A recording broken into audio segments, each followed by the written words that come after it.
آدمی اپنے اہل خانہ پر نگہبان ہے، اس سے اس کے اہل خانہ کے بارے میں سوال کیا جائے گا۔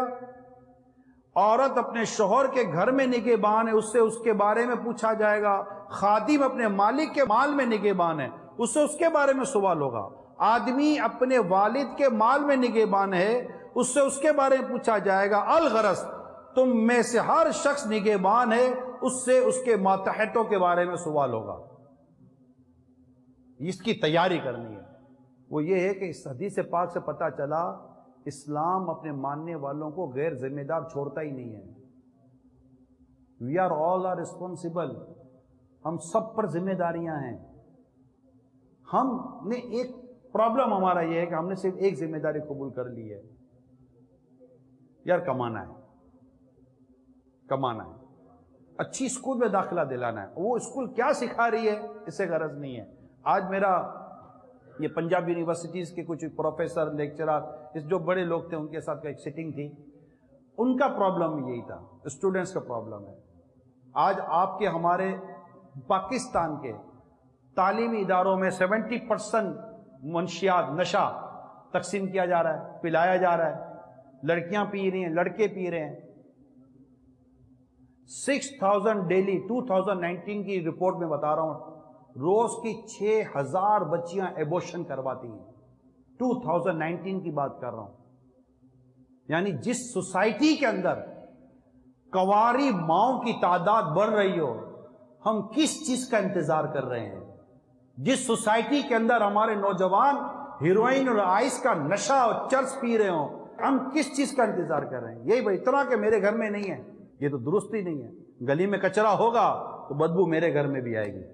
اگر مجھے میرے گھر کو بدبو سے بچانا ہے تو گندگی کی صفائی میں مجھے اپنا کردار ادا کرنا پڑے گا۔ یہ بہت امپورٹنٹ چیز ہے۔ صرف ہماری رسپانسبلٹی یہ نہیں ہے، لازم ہے نان نفقہ، میں اپنے بیوی بچوں کے لیے کماؤں، ان کو گھر دوں، ان کو ضرورت کا کھانا ملے، ان کو ضرورت کا پہننا ملے، میری رسپانسبلٹی ہے نان نفقہ۔ لیکن اس کے لیے میں آؤٹ آف وے جا کر یا غیر شرعی جا کر تو طریقے نہیں نا اختیار کروں گا، یہ تو اجازت ہی نہیں ہے اس کی۔ ہمیں یہ سارے کام حلال اور جائز طریقے سے کرنے، اور ساتھ ساتھ یہ ایک رسپانسبلٹی ہے کمانا، نان نفقہ میری ایک رسپانسبلٹی، یہ میری ٹوٹل رسپانسبلٹی نہیں ہے۔ مجھے میرے بیوی بچوں کی تربیت کرنی ہے، ان کے ساتھ بیٹھنا ہے، ان کو غیبت چگلی سے بچانا ہے، ان کو مجھے نماز کے لیے اٹھانا ہے۔ جب نماز کے تعلق سے حکم نازل ہوا، رسول پاک صلی اللہ تعالی علیہ وسلم 7 مہینے تک اپنی بیٹی خاتون جنت بی بی فاطمہ کے گھر پہ جاتے تھے نماز کے لیے اٹھانے کے لیے۔ حضرت عمر رضی اللہ تعالیٰ نے اپنے گھر میں اٹھایا کرتے تھے، حتیٰ کہ مولا مشکل کشا علی المرتضیٰ شیر خدا کرم اللہ تعالیٰ وجہ الکریم پر جب قاتلانہ حملہ ہوا جس پر آپ شہید ہوئے تھے، اس وقت آپ فجر کے لیے جگا رہے تھے۔ یہ ہماری رسپانسبلٹی ہے۔ فجر کی نماز میں گھر میں پڑھوں تو میرے بیوی بچے پڑھیں گے۔ میں گھر کا بڑا، میں گھر کا سربراہ، میں باپ، میں بڑا سینہ تان کے بولوں الرجال قوامون علی النساء، مرد افسر ہیں عورتوں پر، قرآن کریم میں درست ہے۔ افسر صاحب اٹھیے نا، اپنے بچوں کو نماز کے لیے جگائیے، اپنی بیوی کو نماز کے لیے جگائیے، اپنی رسپانسبلٹی پوری کیجیے۔ یہ کون سا گھر ہے کہ جس نے فجر کے وقت سارے سوئے رہے؟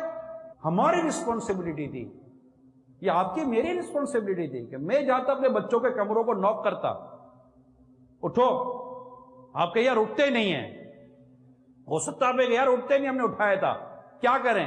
اگر گھر میں آگ لگتی تو کیا کرتے؟ چلیں سوال ہے آپ سے، گھر میں لگ گئی آگ، بیٹا اٹھو آگ لگ گئی، نہیں اٹھے، کیا کرتے آپ؟ یار نہیں اٹھ رہے، کیا کریں، چلو اپنے دونوں نکلتے ہیں۔ ڈیفینیٹلی ایسا نہیں ہوتا۔ جس طرح گھر میں آگ لگنے پر بچوں کو اٹھاتے تو کیا نماز کے لیے نہ اٹھاتے؟ ہم خود ہی نہ اٹھیں تو بچے کو کیسے اٹھائیں گے؟ میں نے ڈائریکٹلی کہا تھا کہ میرا آج جو، میں کو آپ کے بزنس پر ڈسکس نہیں کر رہا، میں کسی اور چیز پر ڈسکس نہیں کر رہا۔ ہم سب اپنے گھروں میں رہتے ہیں، کوئی بھی ہم فٹ پاتھ اور جنگلوں میں نہیں رہتے، ہم سب گھروں میں رہتے ہیں، ہم سب فیملی ممبر ہیں، ہم سب فیملی ممبر ہیں، ہم سب کے گھر میں بچے بھی ہیں، عورتیں بھی ہیں، بڑے بھی ہیں، بوڑھے بھی ہیں، سب ہیں۔ باہر آپ کی میری کوئی بھی پوزیشن ہو، گھر میں ہماری پوزیشن ایکول ہے، اور سب کا ماحول ایک ہی ہے۔ گھر وہی 4 دیواری کا، چند کمروں کا اور چند افراد کا نام ہے جس کو ہم گھر کہتے ہیں۔ وہ دنیا کا کتنا ہی بڑا یا چھوٹا آدمی ہو، گھر میں باپ ہی ہے، والد ہی کہلاتا ہے، وہ شوہر ہی کہلاتا ہے، باہر اس کو کچھ بھی نام سے پکار لیا جائے، گھر میں شوہر ہی ہے، اس کی رسپانسبلٹی ہے، اس کو اس رسپانسبلٹی کو پورا کرنا پڑے گا۔ کہیں ایسا نہ ہو کہ پھر قیامت کے دن اس سے پوچھا جائے اور اس کے پاس جواب نہ ہو۔ تم سے تمہارے ماتحت کے بارے میں پوچھا جائے گا۔ آج بیٹا اپنے رب کے حضور سجدہ کر رہا ہوتا تو آپ کو کبھی بھی کہیں یہ چوٹیں نہ کھلاتا۔ میرا اپنا ماننا ہے، جو اللہ اور اس کے رسول سے ڈرنے والا، دین سے محبت کرنے والا، دین پر چلنے والا ہے نا، وہ انشاءاللہ کبھی بھی اپنے ماں باپ کو اولڈ ہاؤس میں داخل نہیں کرائے گا۔ وہ ڈرے گا کہ میرے ماں باپ ناراض ہو گئے تو میرا رب مجھ سے ناراض ہو جائے گا۔ حکمت مومن کا گمشدہ خزانہ ہے۔ آج اگر پتہ چلا کہ یار اپنی بیوی کو پردہ کرانا تھا، یار بے پردگی کروا رہا تھا، یہ تو یار آج پتہ چلا کہ ایسا شخص جو اپنی بیوی کو بے پردگی کرائے اور اس کی بے پردگی پر خوش ہے، یہ شخص دیوس ہے، دیوس پر جنت حرام ہے، یعنی ابتداً وہ جنت میں نہیں جائے گا۔ اور یہ تو آج پتہ چلا، اپنی بیٹی کے بارے میں آج پتہ چلا، اپنی اولاد کے بارے میں آج پتہ چلا، ماں بہنوں کے بارے میں آج پتہ چلا۔ چلو مجھے آج پتہ چلا، ابھی جاتے ہی تو نہیں نا کوئی بٹن دبائیں گے کہ آج سے سارا پردہ آ گیا، آج سے پورا دن ہمارا وہ ہو گیا، تبدیلی آ گئی۔ ایسے کیسے تبدیلی آ جائے گی؟ پہلے مجھ میں تو آ جائے، مجھ میں آئے گی تو انشاءاللہ آہستہ آہستہ میرے گھر میں بھی آ جائے گی۔ نیکی کی دعوت دینا میں شروع رکھوں، برائی سے منع کرنا شروع رکھوں، گھر میں ایسے پروگرام ہی نہ چلنے دو جس سے ہماری اولاد بے شرم و بے حیا ہو جائیں، ایسے ادارے میں پڑھنے نہ بھیجوں۔ ریئلی رسپانسبلٹی ہے۔ ہو سکتا ہے آپ میری بات کو شاید کسی جگہ پر نیگیٹو لے جائیں، لیکن آپ اگر کنٹینیو ہمارے ساتھ رہیں گے تو انشاءاللہ آپ ہماری بات کو انڈوز کریں گے۔ جب ہم یو کے جاتے ہیں، یو کے میں ہم سے پیرنٹس یہی بات کرتے ہیں، بھائی لڑکا ٹائی پہن کر بیٹھا ہے، لڑکی اسکرٹ پہن کر بیٹھی ہوئی ہے، بچائیں کیسے بچے کو؟ پرابلم ہے، بچائیں کیسے بچے کو؟ بچی کو کیسے بچائیں؟ اولاد کے معاملے میں ہمیں اپنے آپ کو دوبارہ سوچنا پڑے گا، آپ کو اور مجھے۔ تو پرابلم کیا ہے؟ پرابلم اسلام و دین کی تعلیمات کی کمی ہے۔ ہمارے پرابلم یہ ہے کہ اگر یہ سلام صحیح کرے گا، الحمدللہ کہے گا، نمازیں پڑھے گا، اس طرح کرے گا تو یار اس کی دنیا خراب ہو جائے گی۔ وہ دنیا بن کون سی رہی ہے؟ ہمارے لاکھوں نوجوان بے روزگار، ہمارے نوجوان چرس، ہیروئن، آئس کا نشہ کر رہے ہیں، ہمارا نوجوان شرابیں پی رہا ہے، ہمارے ملک کی لڑکیاں شرابیں پی رہی ہیں، نشہ کر رہی ہیں، کماری مائیں بن رہی ہیں، خودکشیاں کر رہے ہیں ہمارے نوجوان لڑکے اور لڑکیاں۔ آپ کس جگہ بچانا چاہ رہے ہیں؟ کون سی ایجوکیشن ہے؟ کون سی تربیت ہے؟ کس طرح ہم مطمئن ہیں؟ اور میں جو کہہ رہا ہوں، میں نے کون سا اپنی طرف سے کہنا ہے؟ تو یہ جو پوری خرابی جو ہمارے نسلوں میں پیدا ہو رہی ہے، اس کو دور کرنے کے لیے ہم سب کو اپنی ذمہ داری ادا کرنی پڑی۔ یہ میرا میں نے اسٹارٹ اس سے لیا تھا کہ اس کو سیریس لیں، اور دوبارہ کہتا ہوں یہ نہ سوچیے کہ میرا پرابلم نہیں ہے، مانے میری بات، یہ ہمارا نیشنل ایشو ہے، یہ امت کا مسئلہ ہے۔ اعلیٰ حضرت دیکھتے ہیں، ایک میرا ہی رحمت پہ دعویٰ نہیں، شاہ کی ساری امت پہ لاکھوں سلام۔ ہمیں مصطفیٰ کریم صلی اللہ علیہ وسلم کی امت کے بارے میں سوچنا ہے۔ سرکار صلی اللہ تعالی وسلم اپنی امت کے بارے میں سوچ کے رویا کرتے تھے، اپنی امت کے معاملے میں غم کیا کرتے تھے۔ اللہ تعالیٰ محبوب کریم کی شان میں فرماتا ہے، عزیز علیہ ما عنتم، سورہ توبہ میں، تمہارا مشقت میں پڑنا ان پر گرا گزرتا ہے۔ حریص علیکم، تمہاری بے انتہا ہرسانے والے، بالمؤمنین رؤوف رحیم، مومنوں پر کمال مہربان۔ میرے آقا فرماتے قیامت کے روز نور کے ممبر بچھائے جائیں گے، انبیاء کرام نور کے ممبروں پر جلوہ فرما ہوں گے۔ میں اپنے ممبر پر نہیں بیٹھوں گا کہ ایسا نہ ہو کہ میں نور کے ممبر پر بیٹھا ہوں اور میرا کوئی امتی جہنم کی آگ میں جلا دیا جائے۔ میرے آقا صلی اللہ علیہ وسلم اپنی امت کے لیے آپ روئے ہیں، امت کا غم تھا۔ ایک روایت میں آتا ہے میرے آقا صلی اللہ علیہ وسلم رو رہے ہیں، اللہ تعالیٰ جبریل امین سے ارشاد فرماتے، جبریل جا کے پوچھو میرے محبوب کو کیا غم ہے۔ جبریل امین نے آ کر عرض کی، یا رسول اللہ آپ کو کیا غم ہے؟ ارشاد فرماتے ہیں، جبریل میری امت، جبریل میری امت، جبریل میری امت۔ آج ہمارے ملک کے اندر اب دیکھیں، نہ بوڑھی ماں سکھی ہے، نہ بوڑھا باپ سکھی ہے۔ اولاد کہتے ہیں ماں باپ ہمارے نہیں، ماں باپ کہتے ہیں کہ اولاد ہماری نہیں ہے۔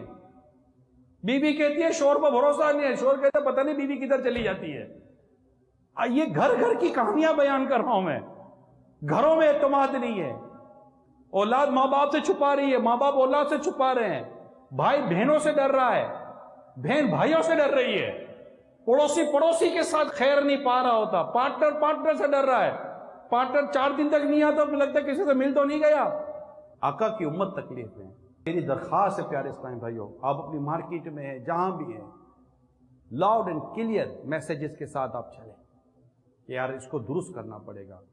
اپنے اداروں کا جائزہ لیں. آپ کے بچے اسکولوں میں جاتے ہیں، آپ اسکولوں میں بات کر رہے ہیں. میں نے لائیو مدنی چینل پہ یہ ڈسکشن کی ہے. آپ اسکولوں میں بات کریں کہ یہ کلچر نہیں چلے گا. ہمارے بچے اس کلچر میں پڑھیں گے، کیسے کام چلے گا؟ میں آپ کو ایک مثال دیتا ہوں، تھوڑی یہ اینڈنگ ہے. میں یورپ کے ایک ملک میں تھا، وہاں میری ایک ایمبیسیڈر سے ملاقات ہوئی. نام نہیں لیتا اس ملک کا. ہمارے پاکستان کی ایمبیسی میں گیا، میرے ایمبیسیڈر سے ملاقات ہوئی. ملاقات میں نے ایمبیسیڈر سے کہا کہ یورپ اور یو کے کی ایک اپنی قانون ہے کہ اگر کوئی فیملی اپنے بچے کو پراپر ہینڈل نہیں کرتی، جو ان کے لاز ہیں، تو وہ ان کو گورنمنٹ اڈاپٹ کر لیتی ہے، لے لیتی ہے. اب لے کر گورنمنٹ ان کو اپنے شیلٹر میں ان کی پرورش کرتی ہے، جو ان کے ہاتھ میں والدین کے لیے جہاں جائے ایکسیس سے وہ دے دیا جاتا ہے. میں نے اپنے ایمبیسیڈر سے کہا میں پاکستانی ہوں، آپ بھی پاکستانی ہیں، ایک ریکویسٹ ہے آپ سے. کیا کہیے؟ میں نے کہا آپ یہاں کے قانون سے بات کریں. بات کرنے میں تو کوئی حرج نہیں ہے نا بھائی. لیٹر دینا ہے آپ نے کہ اگر کوئی ہمارے بچے نہیں پراپر کر پا رہے تو آپ انہیں اپنے پاس لے جانے کے بجائے ہم ایز اے ایمبیسی ہم ایک پاکستان کا شیلٹر ہاؤس بنا لیتے ہیں جہاں آپ کے قانون آپ آ کر دیکھیں. کیونکہ آپ کے پاس ہماری 2 ویلیوز لیک کر رہی ہیں، ایک اسلامک ویلیوز اور ایک نیشنل ویلیوز. جب آپ کے پاس سے بچہ واپس آتا ہے تو اس کے پاس ہماری اسلامک ویلیوز رہتی ہیں، نہ ہماری نیشنل ویلیوز رہتی ہیں. تو آپ کے لا پر تو کام ہوگا نا، لیکن ہمارے اپنے نوجوان، ہمارے بچوں، نسلوں کو تو بچائیں. یہ میں یورپ کے ملک کے اندر ان کو ایڈوائز کر آیا. ہم پاکستان میں رہ رہے ہیں، ہم دیکھ رہے ہیں کہ ہماری ایجوکیشن انڈسٹری کے اندر، اسکول میں، کالجز کے اندر آؤٹ آف کیریکولم کے نام پر، غیر نصابی سرگرمیوں کے نام پر جو ایکٹیویٹیز کی جا رہی ہے، کائنڈلی اس کا جائزہ لیں. ایز اے پیرنٹ جائزہ لیں کہ ہمارا بچہ کیا بن رہا ہے، اسے کیا پڑھایا جا رہا ہے، اسے کیا سکھایا جا رہا ہے. یہ کل کیا ہمارا رہے گا کہ ہمارا ہی نہیں رہے گا؟ ساری انویسٹمنٹ میری اور بچہ بڑا ہو کر میرا ہی نہ رہا. تو ہم بات کریں نا تعلیمی اداروں کے اندر، آپ فیس دیتے ہیں کیونکہ اثر ہے یہ کہ جیسی ڈیمانڈ ویسی سپلائی، رائٹ؟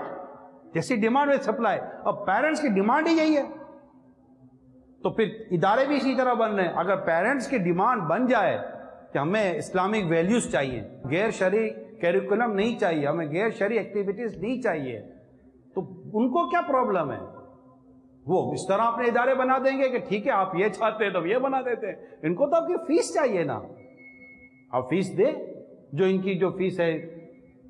تو یہ ہماری رسپانسبلٹی ہے، کس کے پاس پڑھ رہا ہے، کہاں پڑھ رہا ہے، کہاں اٹھ رہا ہے، کہاں بیٹھ رہا ہے، نماز کے لیے جا رہا ہے نہیں جا رہا. کھانا کھاتے ہوئے اسے سنت اور آداب سکھائیں، گھر میں درس شروع کریں، فیضان سنت کا درس دیں، اپنے بچوں کی سے تربیت کریں، انہیں اپنے ساتھ اجتماع میں لے کر آئیں، مدنی چینل دکھائیں، مدنی مذاکرے دکھائیں. دعوت اسلامی کی جو مصروفیت ایکٹیویٹیز ہیں ان میں بچوں کو اور اپنے آپ کو لے کر آئیں. انشاءاللہ چیزیں بہتر ہونا شروع ہو جائیں گی. میں نے پرابلم بھی بتا دیا، سولوشن بھی بتا دیا. اللہ آپ کو مجھے توفیق عطا فرمائے. اللہ تعالیٰ آپ کو مجھے عمل کا جذبہ دے. آمین بجاہ النبی الامین صلی اللہ تعالیٰ علیہ وآلہ وسلم. صلو علی الحبیب.